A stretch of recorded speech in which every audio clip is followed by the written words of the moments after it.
علیکم لسنرز، میں ہوں آپ کی ہوسٹ نیلم، اور نیلم آپ کو اپنے چینل میں ویلکم کرتی ہے۔ شروع کرتے ہیں آج کی سٹوریز اللہ کا بابرکت نام لے کر، جو انتہائی عالی رتبہ اور بہت جلیل القدر ہے۔ میں اپنے سبھی سننے والوں کے لیے یہ دعا کرتی ہوں کہ میرے سبھی سننے والے ہمیشہ خوش اور آباد رہیں، اور اللہ پاک کی رحمت کرم بھرا سایہ ہمیشہ ہم سب کے اوپر قائم رہے، آمین۔ اسی دعا کے ساتھ آج کی سٹوریز کا سلسلہ شروع کرتے ہیں۔ تو لسنر، آج کی پہلی خوفناک کہانی میرے ساتھ داؤد نے شیئر کی ہے۔ داؤد کہتے ہیں کہ میں آپ کے ساتھ اپنے فرینڈ کی زندگی کی ایک سٹوری شیئر کرنا چاہتا ہوں جس کا نام شکیل تھا۔ میرا فرینڈ میرے ساتھ ہی دبئی میں جاب کرتا تھا۔ ہم دونوں ایک دوسرے کے ساتھ کمبائن روم میں ہی رہتے تھے۔ ہم دونوں ایک ہی کمپنی میں جاب کرتے تھے۔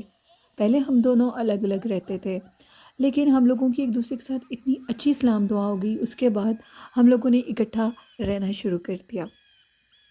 اور جب میں گھر پر نہیں ہوتا تھا تو اکثر داؤد کا وہ ٹائم ہوتا تھا جاب سے، وہ فری ہو جاتا تھا۔ اس طرح ہم لوگوں کو یہ بھی ٹینشن نہیں ہوتی تھی کہ روم پیچھے سے اکیلا ہے یا کوئی سامان وغیرہ کا خطرہ ہوگا کسی قسم کا۔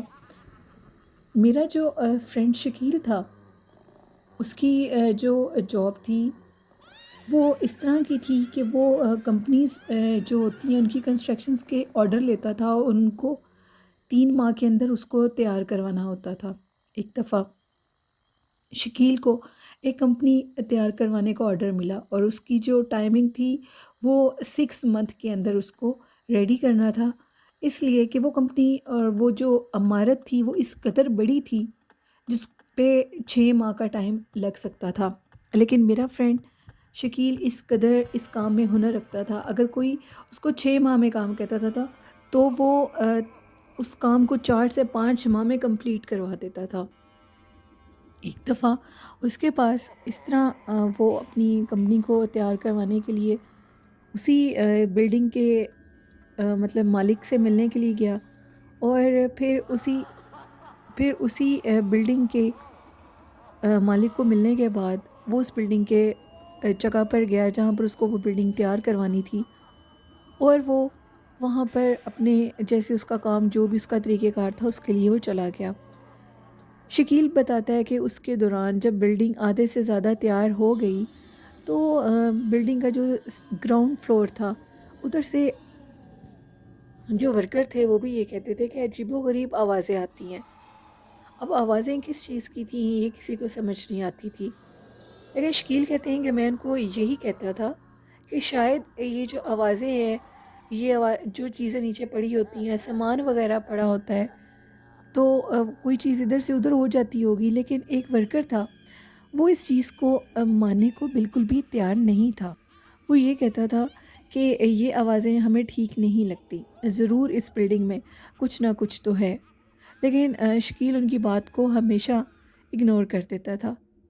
ایک دن شکیل اپنا کام سارا مکمل ہونے کے بالکل ٹائم آ چکا تھا، تو وہ کمپنی کے جو بالکل آخری سارے کام تھے ان میں بزی تھا اس بلڈنگ میں۔ تو شکیل کہتے ہیں میں کیا دیکھتا ہوں کہ ایک عورت جو کہ کالے برقعے میں تھی اور سب سے نیچے گراؤنڈ فلور سے اسٹیئر سے اوپر آ رہی ہے۔ میں نے کہا کوئی ضرورت مند ہوگی، کوئی مانگنے والی ہوگی، میں اس کی ہیلپ کر دوں گا۔ ابھی تھوڑی دیر گزری تو شکیل نے دوبارہ نیچے سے جب دیکھا تو نیچے کوئی بھی نہیں تھا۔ وہ عورت بالکل آدھی سیڑھیوں پر آ چکی تھی۔ اس کے بعد وہ عورت کدھر گئی، اس کو کافی حیرانگی ہوئی، اور اس کو دیکھنے کے لیے وہ نیچے گیا۔ اسٹیئرس پہ وہ ادھر ادھر نیچے جا کر دیکھنے لگا، سارے فلورز پہ دیکھ لیا، لیکن وہ عورت کہیں بھی نظر نہیں آئی۔ وہ کافی حیران ہوا، اور وہ اس چیز کو سوچنے لگا کہ آخر وہ عورت کون ہے۔ اس کے بعد کچھ دن گزرے تو جب کمپنی بالکل کمپلیٹ ہو گئی اور اس کی انہوں نے اوپننگ کرنی تھی، وہ کیا دیکھتا ہے کہ وہی عورت جو کہ کالے برقعے میں تھی، اور اب وہ عورت وہاں چلتی ہوئی سیڑھیوں سے دوبارہ سب سے اوپر والے فلور پر جا رہی تھی۔ میرے دوست شکیل نے اس کے پیچھے بھاگنا شروع کر دیا۔ سب لوگ اسے دیکھ کے حیران ہو رہے تھے اور یہ کہہ رہے تھے کہ شکیل تم اتنی جلدی میں کہاں جا رہے ہو؟ لیکن شکیل کسی کی نہیں سن رہا تھا۔ وہ عورت بھاگتی ہوئی سیڑھیوں پہ چڑھتی ہوئی سب سے اوپر والے فلور پر چلی گئی، یعنی چھت پر چلی گئی اس بلڈنگ کے۔ شکیل نے اپنی آنکھوں سے دیکھا کہ وہ عورت چھت کے اوپر جو سب سے اوپر لاسٹ میں روم ہوتا ہے اس روم کے اندر چلی گئی ہے۔ اب وہ دروازہ نوک کرنے لگا۔ جیسے دروازہ نوک کرتا تو اندر سے کھانسی کرنے کی آواز آتی۔ اس نے کہا کہ آپ کون ہو اور مجھے بتاؤ آپ ادھر کیا کر رہی ہو؟ میں نے آج سے پہلے آپ کو کبھی بھی ادھر نہیں دیکھا۔ لیکن وہ عورت ہر بات پر صرف کھانسی کر کے جواب دے رہی تھی۔ اتنے میں شکیل نے یہ کہا کہ اگر تم دروازہ نہیں کھولو گی تو میں دروازہ توڑ دوں گا۔ تو پھر اندر سے آواز آئی، ادھر سے چلے جاؤ، مجھے تنگ مت کرو، میں ادھر اپنے بچوں کے ساتھ رہتی ہوں، یہ میری جگہ ہے اور یہ بلڈنگ بننے سے پہلے میں اسی جگہ پر رہتی تھی۔ اب میں نے تمہاری سوال کا جواب دے دیا ہے، مجھے تنگ مت کرنا۔ شکیل کافی حیران ہوا اور اس کو فیور ہو گیا اور وہ نیچے چلا گیا۔ اس کی حالت خراب ہو رہی تھی۔ اس نے اس کمپنی کی اوپننگ کو چھوڑا اور وہ گھر چلا گیا سیدھا۔ داؤد کہتے ہیں کہ میں بھی رات کو جب گھر آیا میں نے اسے پوچھا کہ تمہیں اتنا شدید فیور کیوں ہو رہا ہے؟ وہ میری کسی بات کا جواب نہیں دے رہا تھا، بس اتنا کہہ رہا تھا کہ میں نے بہت عجیب و غریب کوئی چیز دیکھی ہے۔ خیر اس کی طبیعت کچھ دن بعد ٹھیک ہوئی۔ اس نے مجھے اس کے متعلق سب کچھ بتایا۔ میں نے اس کو یہ سمجھایا کہ آج کے بعد اگر تمہیں کوئی چیز نظر آئے گی تو تم اس کے پیچھے بالکل بھی بھاگ کر نہیں جاؤ گے، وہ کوئی غیر مری مخلوق ہے۔ خیر میں نے اس کو کافی سمجھایا اور وہ میری بات مان گیا۔ کچھ دن گزرے تو شکیل نے مجھے دوبارہ آ کر بتایا کہ میں اپنے آفس میں اسی بلڈنگ کے اندر جو اس نے تیار کروائی تھی، کچھ کام باقی تھا، ابھی کچھ چیزیں رہ گئی تھیں اور وہ آفس میں بیٹھا کام کر رہا تھا تو اسی برقع پوش کالے برقعے والی عورت کو سیڑھیوں سے باہر جاتے ہوئے دیکھا۔ وہ کافی حیران ہوا، لیکن اس دفعہ اس نے اس کا پیچھا نہیں کیا بلکہ اس کے آنے کا انتظار کیا۔ 2-3 گھنٹے کے بعد دوبارہ وہ عورت اوپر کی طرف جا رہی تھی۔ شکیل اس بات پہ حیران تھا کہ میرے سوا اس عورت کو کوئی بھی نوٹس نہیں کرتا، تو اس نے اپنے اسی کمپنی کے باقی لوگوں سے یہ پوچھا کہ آپ لوگوں نے ادھر سے کسی عورت کو اوپر جاتے دیکھا ہے؟ جس پہ سب نے لا علمی کا اظہار کیا۔ اب وہ اپنے فرینڈ داؤد کی بات کو یقین کرنے لگا کہ واقعی وہ کوئی غیر مری مخلوق ہے، لیکن شکیل مکمل طور پر داؤد کی بات پر ابھی یقین نہیں کر پایا تھا۔ وہ پھر اوپر گیا، انہی سیڑھیوں سے اوپر گیا اور سب سے اوپر چھت پر جو ایک سٹور ٹائپ، ایک روم ٹائپ کمرہ بنا تھا، اس کے ساتھ اور بھی باقی 2-3 رومز تھے جہاں پر کمپنی کے جو گارڈز ہوتے ہیں وہ سوتے تھے۔ پھر اس روم کے دروازے کے آگے کھڑا ہو گیا اور اب کی بار دروازہ اسے کھلا ہوا ملا۔ جیسے ہی اس نے دروازہ کھولا تو وہ اس قدر خوف زدہ ہوا، اس کے سامنے ایک عورت بیٹھی ہوئی تھی جس کے بال اس کے سر سے لے کر اس کی ٹانگوں سے اس کمرے کے اندر پھیلے ہوئے تھے۔ اس کا چہرہ مکمل طور پر جلا ہوا تھا اور وہ یہ کہہ رہی تھی، تم نے بہت بڑی غلطی کی ہے، تمہاری قسمت خراب تھی جو تم نے اس دروازے کو کھول دیا۔ اب میں تمہیں زندہ نہیں چھوڑوں گی، میں نے تمہیں بہت دفعہ منع کیا تھا، ہمیں مت تنگ کرو، یہ میری جگہ ہے اور میں اپنے بچوں کے ساتھ ادھر رہتی ہوں۔ شکیل ابھی اس منظر کو دیکھ کر برداشت کر ہی نہیں پایا تھا کہ کسی چیز نے شکیل کو اسی بلڈنگ کے اوپر سے دھکا دیا اور وہ اس اونچی عمارت سے نیچے جا گرا اور اس کی ڈیتھ ہو گئی۔ میں اس چیز کے متعلق جانتا تھا کہ اس کے ساتھ کیا ہوا ہے۔ میں نے اسی کمپنی کے آنر کو یہ ساری بات بتائی۔ انہوں نے پہلے میری بات ماننے سے انکار کر دیا۔ میرے دوست کی ڈیتھ ہو گئی۔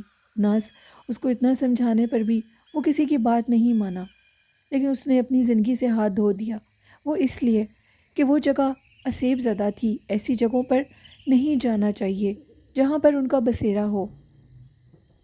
میں نے اس کمپنی کے مالک کو جب بتایا اور یہ کہا کہ اگر آپ کے لیے پاسبل ہو تو اس کمپنی سے جو آپ نے گارڈ اوپر رہائش کے لیے رکھے ہیں ان کو ادھر مت رہنے دیں، اگر وہ ادھر اوپر رہیں گے تو ان کی جان کو خطرہ ہے۔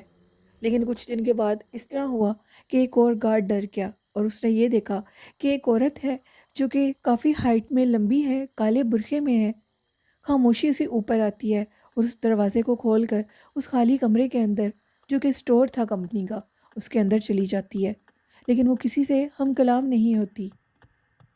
اور اس کے بعد اس گارڈ کی اتنی طبیعت خراب ہوئی، اس نے بھی اس جاب کو چھوڑ دیا۔ داؤد نے یہ بتایا کہ اب وہ جو کمپنی ہے وہ مکمل طور پہ ابنڈڈ ہے، اس کمپنی میں ایک چڑیل کا بسیرا ہے، اور وہ جو بھی چیز ہے، وہ جنی ہے یا چڑیل ہے، وہ کسی کو پہلے تنگ نہیں کرتی تھی۔ جب سے کمپنی کے مالک کو پتہ لگا اور وہ بات پھیل گئی تو سب لوگ اس چیز میں رہتے تھے کہ اگر کوئی ایسی چیز نظر آئے گی تو ہم اسے بھگا دیں گے، ہم کچھ پڑھیں گے تو وہ غائب ہو جائے گی۔ لیکن جب سے اوپر گارڈ نے بھی ڈیرا ڈال لیا اور وہاں سے کوئی اٹھتا نہیں تھا بلکہ اس چیز کو دیکھنے کے انتظار میں لوگ رہتے تھے، تو اس چیز نے ان کو بہت نقصان دینا شروع کر دیا۔ کبھی کمپنی میں کوئی اور لاس ہو جاتا، کبھی کوئی آدمی اس کو دورے پڑنے لگ جاتا ہے، کبھی کسی کو کوئی دھکا دیتا ہے سیڑھیوں سے۔ اس طرح کے بہت سے واقعات اس کمپنی میں شروع ہو گئے اور اس کمپنی کو آخر کار بند کرنا پڑا، وہ بھی اس کمپنی کے مالک کی غلطی کی وجہ سے، جو اس نے ہر طرف اس بات کو پھیلا دیا، حتیٰ کہ وہ چیز کسی کو تنگ نہیں کرتی تھی۔ اس نے میرے مرحوم دوست شکیل کو بھی یہی کہا تھا، مجھے تنگ مت کرو، میں کسی کو کوئی نقصان نہیں دوں گی، لیکن ان کی ایک غلطی کی وجہ سے اس نے ساری کمپنی کو ختم کر دیا اور آج تک وہ کمپنی ابنڈڈ ہے اور خالی ہے۔ یہ میری ایک کہانی تھی، میرے دوست کی ایک دکھ کی کہانی تھی جو میں نے آپ کے ساتھ شیئر کی۔ بہت شکریہ داؤد، دبئی سے اپنی سٹوری شیئر کرنے کے لیے۔ تو بڑھتے ہیں آج کی دوسری خوفناک کہانی کی طرف۔ آج کی دوسری خوفناک کہانی میرے ساتھ شیئر کی ہے سرفراز نے۔ سرفراز کہتے ہیں کہ میں لاہور کا رہنے والا ہوں اور ایک سٹوری آپ کے ساتھ شیئر کرنا چاہتا ہوں۔ ہم لوگوں کی گلی میں ایک پرانی حویلی ہے اور لاہور میں بہت سی ایسی پرانی عمارتیں پائی جاتی ہیں۔ اس حویلی کے آگے سے کوئی بھی گزرے تو اس کو اندر اس کا نام لینے کی آوازیں آتی ہیں، اور جب کوئی شخص ادھر رک جاتا ہے تو اس کو اسی حویلی کے دروازے کے آگے سے کوئی چیز گری ہوئی ملتی ہے، اور یہ بالکل سچ ہے۔ اس سے پہلے میں اس چیز پہ یقین نہیں کرتا تھا۔ ایک دن میں اپنی جاب سے واپس آ رہا تھا تو اس حویلی کے پاس آنے سے پہلے میرے موٹر سائیکل کی سپیڈ خود ہی کم ہو گئی، تو میں جیسے ادھر سے گزرا تو مجھے کسی عورت کی آواز آئی اور ساتھ کچھ بچے تھے، اور وہ مجھے یہ کہہ رہے تھے کہ ہم نے دروازے کے آگے کچھ کھانے کو رکھا ہے، یاد سے اٹھا لینا۔ میں نے وہ چیز دیکھی تو وہ میری فیوریٹ چیز تھی، اور میں اس چیز کو اٹھانے لگا تو اچانک سے بزرگ ایک پیچھے آیا اور انہوں نے مجھے کہا کہ بیٹا یہ غلطی مت کرنا اور جلدی سے ادھر سے چلے جاؤ۔ اور میں واقعی جلدی سے ادھر سے موٹر سائیکل سٹارٹ کیا اور چلا گیا۔ تھوڑی ہی سیکنڈ میں نے پیچھے سے پلٹ کے دیکھا تو ادھر کوئی بھی نہیں تھا۔ وہ کوئی اللہ والے بزرگ تھے، جن تھے، یا کوئی فرشتہ تھا جو میری مدد کرنے کے لیے آیا تھا۔ کہا جاتا ہے اس حویلی کے دروازے کے آگے سے اگر کوئی کسی چیز کو اٹھا لے تو وہ چیزیں اس کے اوپر حاوی ہو جاتی ہیں اور باقاعدہ اس کے جسم کے اندر آتی ہیں۔ یہ ایک سٹوری تھی جو میں نے آپ کے ساتھ سرفراز کی لاہور سے شیئر کی۔ بہت شکریہ سرفراز اپنی سٹوری شیئر کرنے کے لیے۔ تو لسنرز، یہ تھیں آج کی کچھ خوفناک کہانیاں۔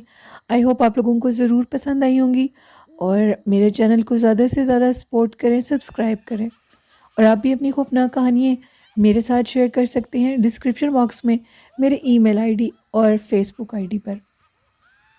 لسنرز، کل میں آپ کے لیے سٹوری شیئر نہیں کر سکوں گی، کل میرے ابو جان کا 40واں ہے، اور میں آپ لوگوں سے یہ امید رکھتی ہوں کہ آپ ان کے لیے ضرور دعائے مغفرت کریں گے۔